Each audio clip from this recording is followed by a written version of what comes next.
আসসালামু আলাইকুম। আমার চ্যানেলে সবাইকে স্বাগতম। নতুন আরেকটি রেসিপি নিয়ে তোমাদের মাঝে হাজির হলাম। আর আজকে তৈরি করে দেখাবো দুনিয়ার সবচাইতে মজার আর ইউনিক একটি পাকোড়া রেসিপি। আশা করি রেসিপিটি অনেক বেশি ভালো লাগবে। মূল উপকরণ চলে এলাম। প্রথমে দেখো এখানে কতগুলি সিম নিয়েছি। এই সিমগুলো উপরের অংশটা অনেকটা কালো হয়ে গেছে, রান্নার অনুপযোগী। তো এই সিমগুলো ফেলে না দিয়ে, নষ্ট না করে আমরা খুব সহজেই মজাদার আর ইউনিক এই পকোড়া তৈরি করে নিতে পারি। তো দুটো সিম খুলে নিলাম আর অফ ক্যামেরা বাকি সিমগুলোও খুলে নিয়েছি। আর আগে অনেকগুলো এরকম সিমের বিচি খুলে রেখেছি। এখন যে কাজটা করব সেটা হলো সিমের বিচিগুলো আমি ভিজিয়ে নেব। তো নর্মাল পানি দিয়ে ভিজাবো না, একটু হালকা কুসুম গরম পানি দিয়ে ভিজিয়ে নিচ্ছি, যাতে হাতে সহ্য হয় এমন গরম পানি দিতে হবে। সিমের বিচিগুলো আমি 1 ঘন্টা ভিজিয়ে রেখেছিলাম, 1 ঘন্টা পর দেখাচ্ছি। এত করে ঘন্টার পর ঘন্টার অপেক্ষা করতে হবে না, হালকা কুসুম গরম পানি দিলে খুব সহজেই এই সিমের বিচিগুলো খোলা যায়। সাধারণত নর্মাল পানি দিলে ঘন্টার পর ঘন্টা অপেক্ষা করতে হয় সিমের বিচি খোলার জন্য। তো এরকম কুসুম গরম পানি ব্যবহার করলে খুব সহজে এই সিমের বিচিগুলি খোলা যায় আর 1 ঘন্টাতে হয়ে যায়। তবে খেয়াল রাখতে হবে পানিটা যাতে বেশি গরম না হয়ে যায়, বিচিগুলো যাতে সিদ্ধ না হয়ে যায়। কুসুম গরম পানি হাতে সহ্য হয় এমন পানি দিতে হবে। তো অফ ক্যামেরা সম্পূর্ণ সিমের বিচিগুলো আমি খুলে নিয়েছি, খুলে ধুয়ে পরিষ্কার করে নিয়েছি। এবারে এখানে দেখো কয়েক টুকরো আদা দিচ্ছি। সিমের বিচির মধ্যে কিন্তু উগ্র গন্ধ থাকে, কাঁচা গন্ধ, সেটা চলে যাবে। এখানে দিয়ে দিচ্ছি 4 কলি রসুন, খোসাটা ছাড়িয়ে নিয়েছিলাম অফ ক্যামেরা। তো আদা রসুন দিলে সিমের বিচির যে উগ্র গন্ধটা সেটা কিন্তু একেবারে থাকবে না আর টেস্টও ভালো আসবে।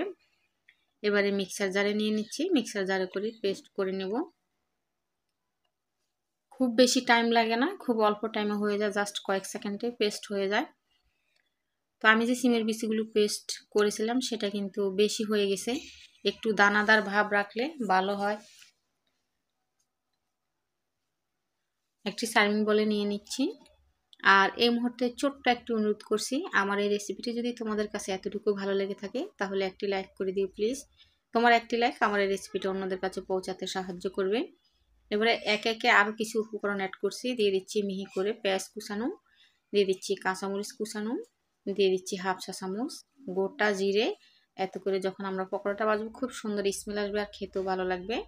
1/4 চা চামচ জিরে গুঁড়ো, 1/4 চা চামচ ধনে গুঁড়ো, দিয়ে দিচ্ছি 1/4 চা চামচ হলুদ গুঁড়ো সুন্দর কালারের জন্য। এখানে দিয়ে দিচ্ছি লবণ। তো আমার পকোড়ার লবণটা একটু বেশি হয়ে গেছে, তোমরা একটু বুঝে শুনে দিবে।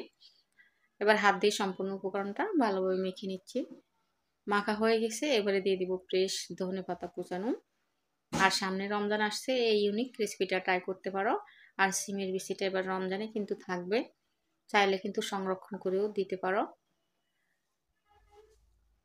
এবারে হাত দিয়ে পকোড়া শেপ করে নেব। খুবই মজাদার একটি রেসিপি, যদি তৈরি করো তাহলে অল্প কিন্তু তৈরি করতে পারবে না, তাহলে নিজে ভাগে পাবে না খাওয়ার জন্য। ভীষণ মজাদার। তো এক এক করে পকোড়াগুলো দিয়ে দিচ্ছি। আর এই পকোড়াগুলো কিন্তু মিডিয়াম আঁচে ভাজতে হবে, তা না হলে কিন্তু উপরের অংশটা পুড়ে যাবে, ভিতর থেকে হবে না। হাই টু মিডিয়ামের মাঝখানে রেখে পকোড়াগুলো ভেজে নিতে হবে। তো নিচের অংশটা হয়ে গেছে আর আমি আগে যে পকোড়াগুলো দিয়েছি সেগুলো উল্টিয়ে নিচ্ছি। কালারটা দেখো মাশাআল্লাহ, খুবই সুন্দর একটি কালার এসেছে আর এত বেশি মজাদার হয়েছিল কি বলবো, আসলে বলে বোঝানো যাবে না। বাসা যখন ট্রাই করবে তখন দেখতে পাবে। তো পকোড়াগুলো তুলে নিয়েছি, খুবই সুন্দর কালার এসে গেছে। পকোড়াগুলো ভাজা হয়ে গেছে, পকোড়াগুলো ভাজতে আমার প্রায় 4-5 মিনিট টাইম লেগেছিল।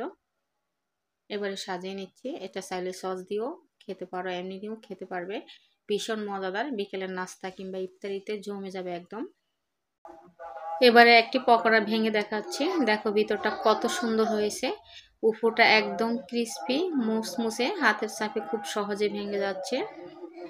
আর এভাবে তৈরি হয়ে গেল আমার কাঁচা সিমের বিচি দিয়ে মজাদার পকোড়া রেসিপি।